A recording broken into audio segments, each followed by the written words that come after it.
Si j'ai accepté de m'engager pour APF France Handicap, c'est que c'est d'abord une proposition collective. C'est une action collective qui répond à un besoin. Le besoin de vivre avec tout le monde et de compter avec tout le monde.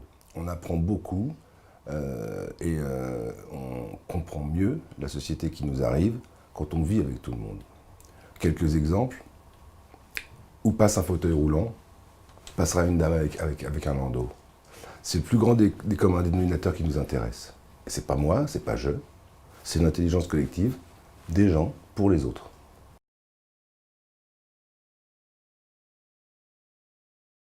J'ai eu la chance de naître dans une famille en banlieue, avec des parents qui étaient syndiqués, qui suivaient tous les mouvements sociaux, qui se sont battus pour obtenir des droits, des acquis sociaux aujourd'hui qui ne ressemblent qu'à la France d'ailleurs.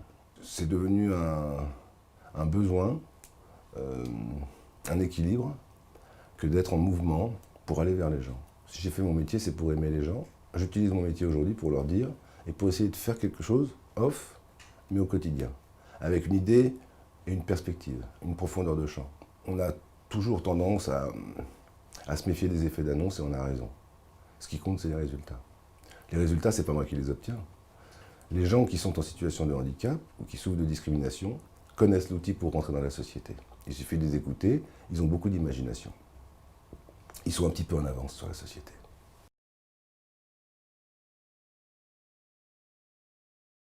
Je donne du mon temps si je sens que la démarche est construite, qu'il y a une pensée, qu'elle est préparée, que l'outil est prêt à rendre service et qu'il y a derrière un suivi. Là, je sais que les gens qui travaillent sur ce sujet sont compétents. C'était le cas, c'est le cas sur les Restos du Cœur, c'est le cas pour les pièces jaunes, c'est le cas pour APF, c'est le cas pour Cartable Connecté. Merci. Merci beaucoup.